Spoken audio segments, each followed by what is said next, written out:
اللہ۔ ایک اور شک رویہ ہمارے ہاں بہت نظر آتا ہے، خاص طور پر ہم دیکھتے ہیں پاکستان، انڈیا یا ترکی، ایران، ان علاقوں سے جانے والے لوگوں میں کم از کم یہ چیز بہت زیادہ نظر آتی ہے شعور کی کمی ہونے کی وجہ سے، اور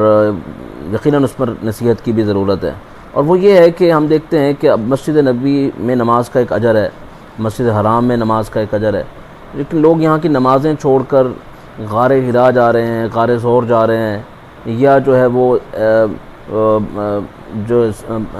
بنو سعد کی جو ہے بستی میں جا رہے ہیں، وہاں جا کر نوافل پڑھ رہے ہیں، اور پھر وہاں کچھ ٹھہرنا جن کے بارے میں کچھ غیر ثابت باتیں مشہور ہو چکی ہیں، اور لوگ وہاں جانے کو اہمیت دیتے ہیں۔ یہ مزاج کیسا ہے، اور اس حوالے سے ہماری رہنمائی فرمائیں۔ کہ کچھ زیارات تو مشروع ہیں مدینے میں، جیسے قباء میں جانا، بقیع الغرقد جس کو جنت البقیع کے نام سے قبرستان، شہدائے احد، وہاں نبی علیہ السلام جاتے ان کی قبروں پر، ان کے لیے بھی دعائیں کرتے۔ تو ان جگہوں پر سنت کی نیت سے جانا باعث اجر ہے، لیکن ان اوقات میں بھی انسان اس طرح جائے کہ نمازوں کا وقت نہ ہو۔ حتیٰ کہ مسجد قباء میں جانے کی فضیلت ہے کہ بندہ گھر سے جہاں رہائش ہے وضو کر کے جائے، 2 رکعت نماز ادا کرے، اللہ تعالیٰ اس کو عمرے کا اجر دیتا ہے، لیکن اس نفلی نماز کی فضیلت ہے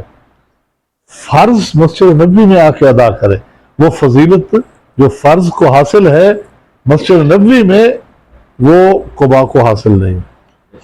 کوشش کرے کہ فرائض کا اہتمام یہاں کرے۔ اس کے علاوہ باقی جگہ ہیں، ان کو ایک تاریخی حیثیت کے طور پر ہم لے سکتے ہیں، بندہ بغیر کسی اس عقیدے کے ساتھ کہ وہاں جانا اجر ہے، سنت ہے، اس نیت سے ان کو دیکھنے کے لیے جانے میں تو کوئی حرج اور قباحت نہیں، لیکن وہاں جا کر نوافل کا اہتمام، کہ غار ثور میں اتر جانا، غار حرا میں اتر جانا، نوافل پڑھنا، جہاں کسی بات کی طرف اشارہ کیا جاتا ہے، یہاں نبی علیہ السلام گزرے تھے، یہاں بیٹھے تھے، وہاں فوراً نماز، تو یہ بدعات ہیں، یہ خرافات ہیں۔ تو ان زیارات والی جگہوں پر بھی جائے بندہ، لیکن اس چیز کو سامنے رکھتے ہوئے کہ اس کی فرض نمازیں نہیں چھوٹنی چاہیے حرمین کی، تاکہ اس سے پہلے واپس آ جائے، چند دنوں کے لیے تو جاتا ہے،